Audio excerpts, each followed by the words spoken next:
All right, so let's cover drums and bass. Right here in purple, I've got my drums.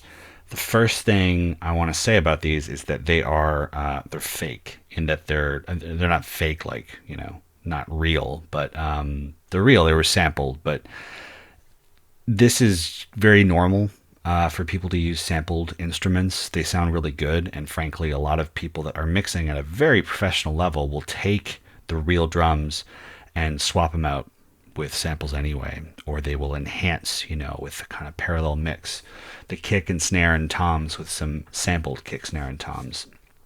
So all that to say, we have to find ways, I think, as mixing engineers to make these sample drums, which sound really good, but, find ways to make them sound a bit more real and human. And also to bring them up to the standard that they need to be sonically to fit into kind of a modern mix. So I'm thinking about low end management, I'm thinking about panning and all that kind of stuff. In this case, I think Kevin has picked some really, really good samples. We just have to work to make sure that they sound like, everybody was in a room together performing as much as possible. So let's start here with the drum VCA. I've just soloed it, so all you're going to hear are the drums in the track.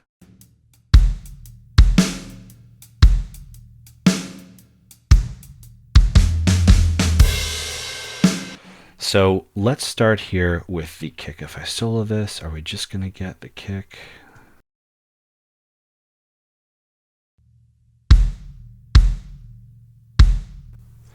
All right. So it looks like we have solo saved the drum VCA, so we should be good to go to add elements in here. So the first thing on the kick is, Blueface UAD 1176. I really like this compressor. I'm using it with, the kind of classic attack and release settings, ratio 2:1, gain reduction meter, output, a little hot, input, going back. I didn't do anything with the mix parameter or anything like that. This is just because, even though it's a sample, the velocities aren't all equal, and we want to make sure that they kind of are relatively equal to each other. They're all kind of hitting with the same intensity and punch. And I found that I wasn't really getting that. So there's a bunch of different ways to kind of deal with that. But the easiest and kind of most classic is a compressor. And this is a really good one, I think, for this task. Let me just bypass this so you can kind of hear what I'm talking about. I'll bypass everything actually on here. I'm going to bypass the drum mocks as well. I mean, this was the kick that I was sent initially. So the first thing I did was control and kind of raise its level a little bit with this compressor.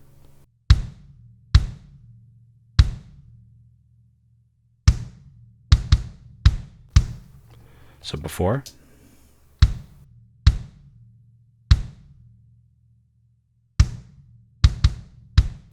And after.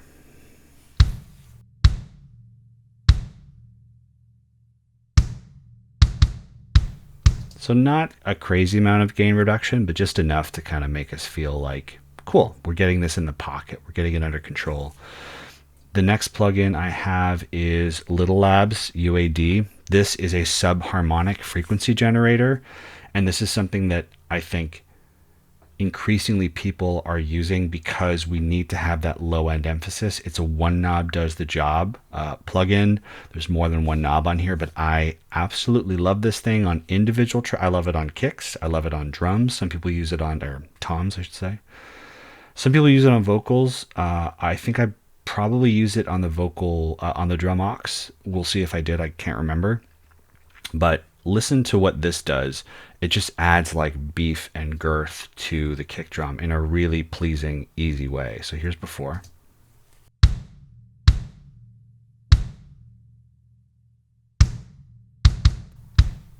Let's bring it in.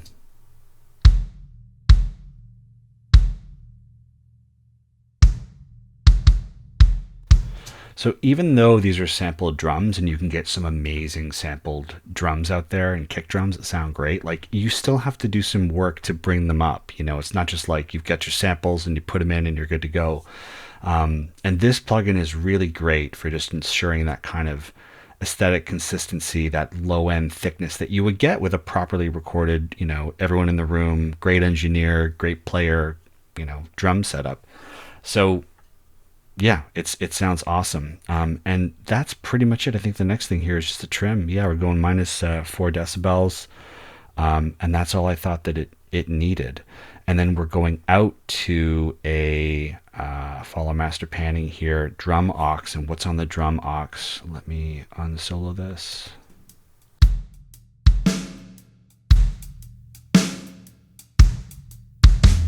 So I think the first thing here, yeah, so this is going to be a Empirical Labs Fatso Junior. I crank the warmth all the way to 6. So you see if I go back here, it goes 1, 2, 3, 4, 5, 6, and then just like fiddle with the inputs and outputs until I get like a squish and a kind of space. And I'm pretty sure everything is going to this drum aux. So therefore this Fatso Junior. And it just sounds really, really great. So let me just bypass this.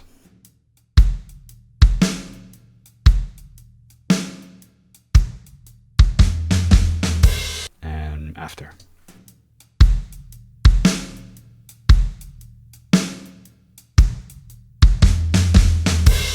But specifically, hear what it's doing to the kick.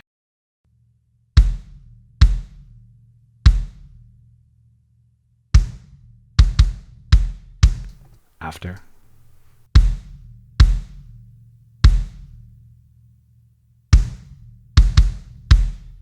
So we're definitely getting not just more transient hit information, but the sustain, the room is kind of showing up in that as well from that sampled kick, which is great. And I think after this, what do I have?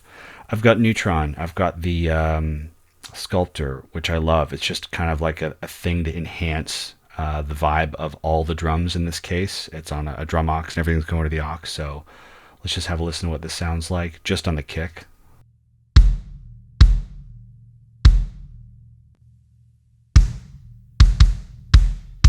So just further representing those high-end frequencies for me.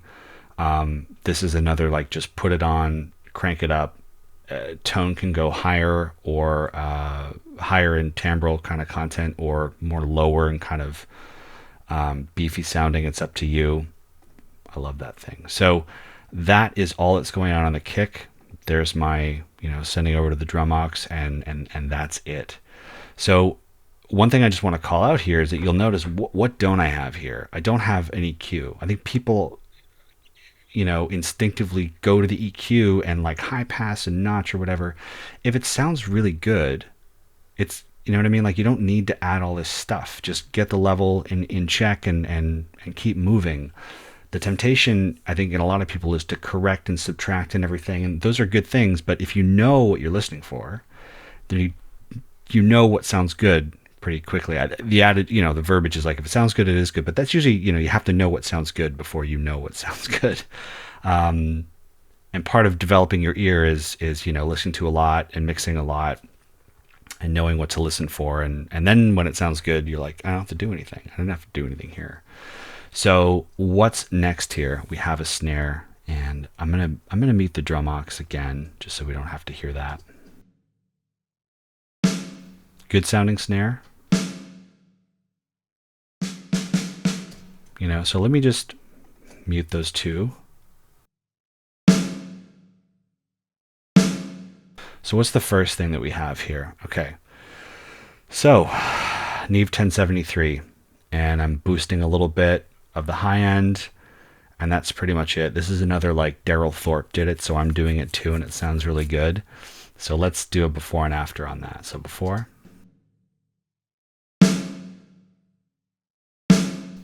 After.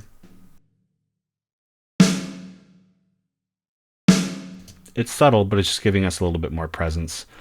And what is after that? Just a trim plugin, minus 6 decibels. That's it. So we made it a little quieter, but it's going to a couple things. It's going to our drum aux, which we talked about, so I don't want to talk about that more. But we also have here a drum verb. So let's go to the drum verb, which is right up here. And on that, I think is Nimbus. So yeah, so Nimbus, a really awesome snare preset that I found here. Nimbus is Exponential Audio, Isotope Company now. If I just mute this, actually I'll mute the drum verb.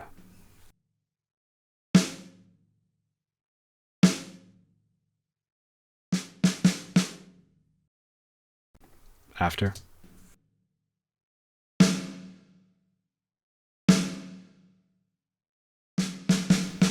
So not a I mean, it's like barely a second of reverb time. The room's about 20 meters, deep. Mix is 100%, but that's because we're not sending too much level. I love the way this reverb plugin sounds. You pick a reverb plugin, might be a stock one. I'm sure it'll be great.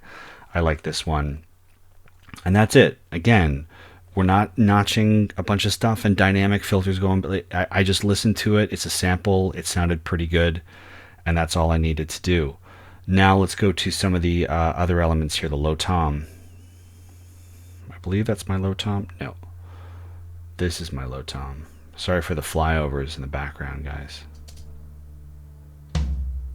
So here we get into some panning, right? So you can see here that I'm panning this extreme left. I'm a hard panning kind of guy. This might come back to bite me when the mix goes to mono, but in truth, the majority of people are listening to music on AirPods in stereo. Very few people are listening in mono, and I just find that I get a much bigger kind of canvas to play with if I'm working in stereo, hard panning, and being really extreme. And some of my favorite records, like Beck's Morning Phase or Sea Change, in this style, this folky kind of style, dreamy style, they're all hard panned. And you go add hit mono on a plugin on that track, on those tracks. Another one is Moonshaped Pool by Radiohead. A lot of stuff disappears. I do think things need to sound good in mono, but the older I get, the more I mix, the more I listen to and see what people are listening to music on, the less I feel it's really, really important. I'm not mixing dance, I'm not doing stuff that's going for a club or whatever. So depending on the genre and the older I get, the more I'm less precious about that. Like, it has to sound great in mono. I understand that decorrelated information has a bit less power than correlated information, then things are summed, but in this mix, and increasingly in more mixes now, I really love a big panoramic stereo image. So the low tom, I think I beefed it up here with Little Labs. There it is again, VOG. Let's listen to this before and after. Here's before. After.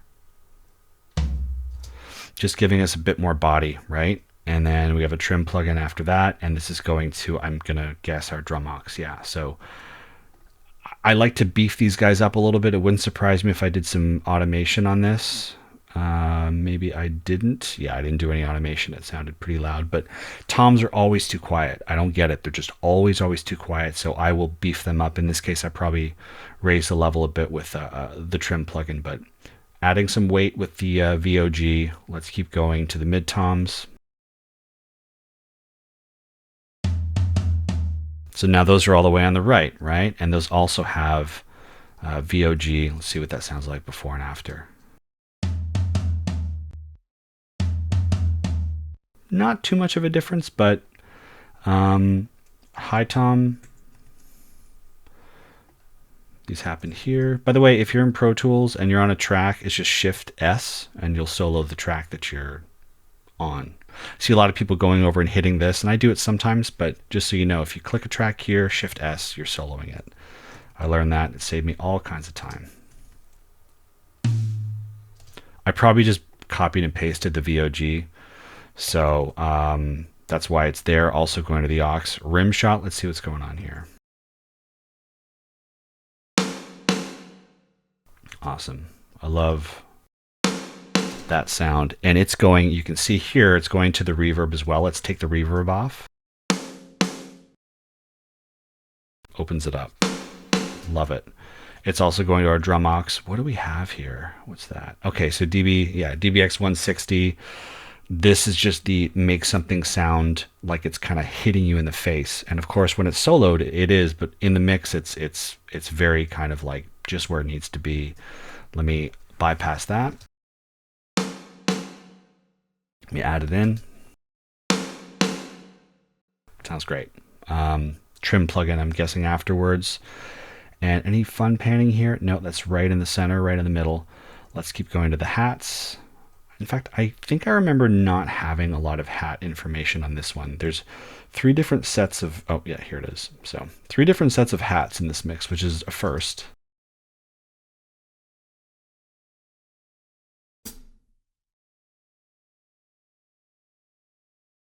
So you'll see we have hats here and here as well.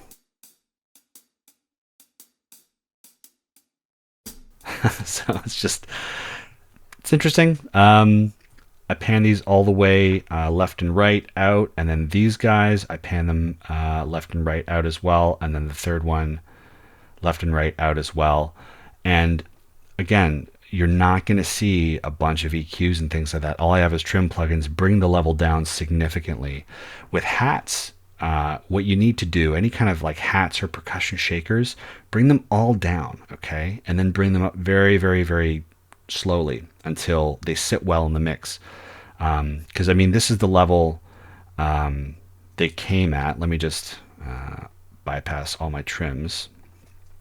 So this should be the original level if I'm Unity on the, let me see here. Yeah, so we're all Unity on the mixer. Sharing the shine, holding a meal. To me, it's way too loud for hi-hats. So I've got them all trimmed to a much lower level. It's a bit more kind of, you know, I don't know, just a much better mix. Sharing the shine. You just want to tickle. You don't want the whole shebang. In fact, my drum aux is unsoloed, so that wasn't a very fair before and after. Sharing the shine. Holding a me. So just something nice and balanced. Don't go crazy with your hats or your percussion. Left crash copy, he had a couple crashes in here. There's one over here. Yeah, so that was when we had this big moment later on in the arrangement. There's nothing on that. It's just going to the drum aux to get a bit of level and body from the Fatso Jr. and Sculptor from Isotope. Left crash, I believe I just have a trim on here, bringing the level down.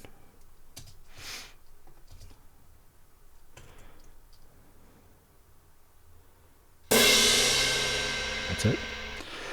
And shaker here, again, shakers are percussion, so look how far down I'm going. 15 decibels, that's a lot.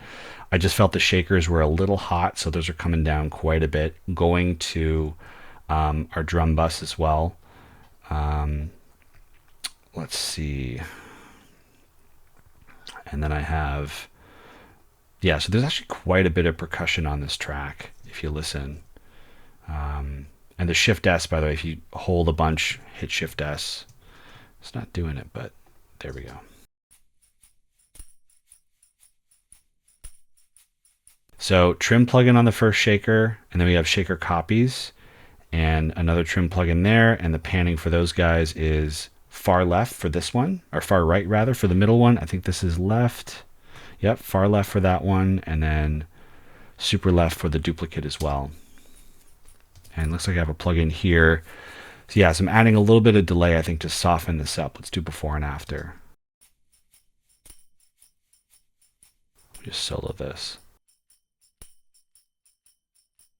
And after.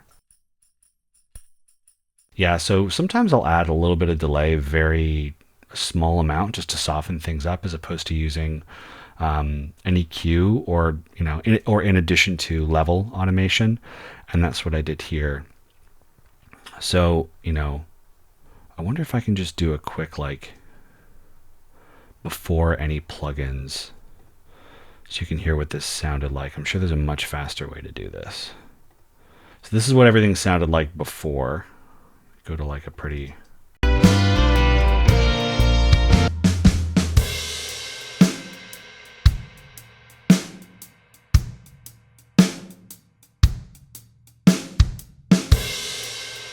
And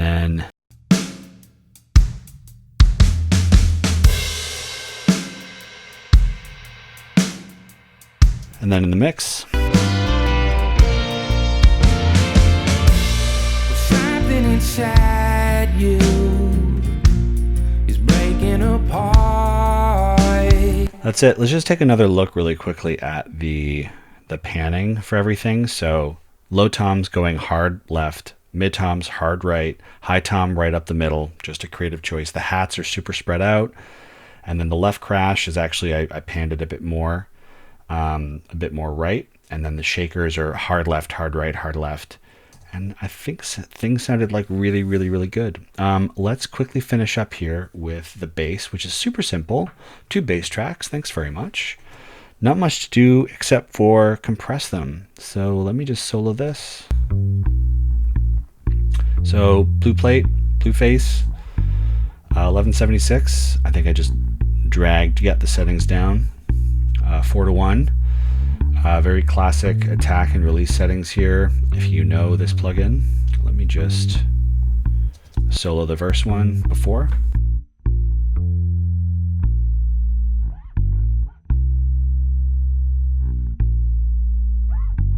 And here's after. So it just gets more attack and more of that kind of like oomph out of the bass. And for the chorus one, didn't have to do too much. Let's see what our trim plugins are at actually. So I brought this up 1 decibel, and I brought this up 1 decibel or 3 decibels as well for the chorus. This is the chorus bass, and that would make sense, right? Because like it's a chorus, and we might need to hear it a bit more.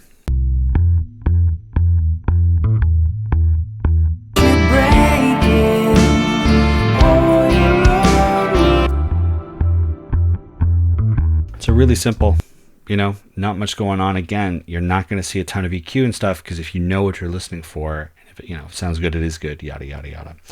So that is what's going on for the drums and bass. In the next section, we're going to talk about strings and keys.